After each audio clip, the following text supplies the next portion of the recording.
Our lesson today is about trapezoid mid-segment theorem.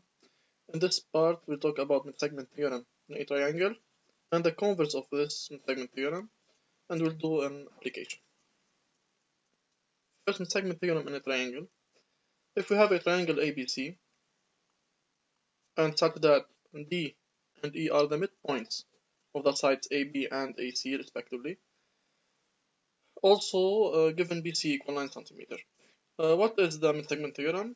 The mid-segment theorem says that the segment joining the midpoints, so here we have midpoint D and here we have E, the segment joining the two midpoints will be parallel to the third side, so DE has to be parallel to BC, and also is equal to the half of it. So in this triangle, if we take it as an example, DE is parallel to BC, and DE equal BC over 2. BC over 2, 9 over 2 equal 4.5 centimeters. It's the theorem, mid-segment theorem. Now the converse of mid-segment theorem is similar to the converse of Pythagorean theorem. Of course, you remember the Pythagoras theorem. We have a theorem, hypotenuse square equals side square plus side square, if the triangle is right. Now the converse, if hypotenuse squared equal or if side square equals side square plus side square, then it's a right triangle. Here's the same idea. In the theorem, we must have a given that the two midpoints of two sides. Then we deduce that the segment is parallel to the third side. But in the converse, the given will be only one midpoint. So here D is the midpoint of AB, and given DE is parallel to BC.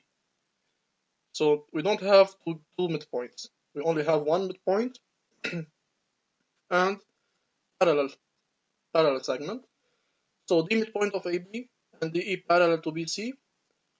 The converse of the segment theorem says that the segment will pass through the midpoint of the third side.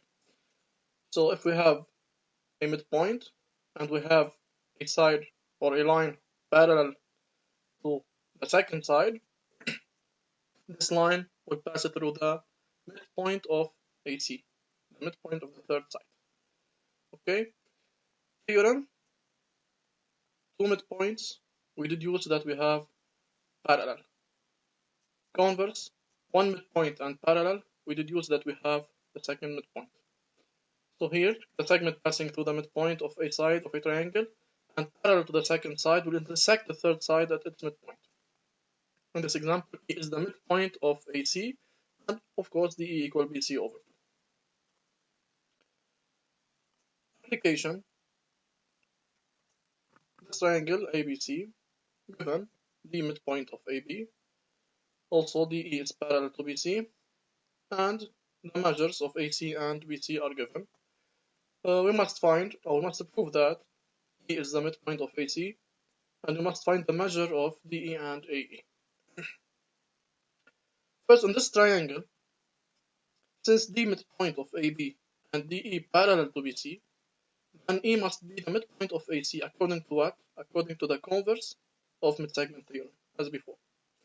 Also, since E is the midpoint, so DE is equal to the half of BC. Okay? Then in part 2, to find the measure of DE and AE, it's very simple. DE is equal to BC over 2, equal 5 over 2, 2.5 centimeter, and AE equal to the half of AC, since we proved that E is the midpoint of AC, so AE is the half of AC equal 3 centimeter. Study well and do your homework. We continue next time.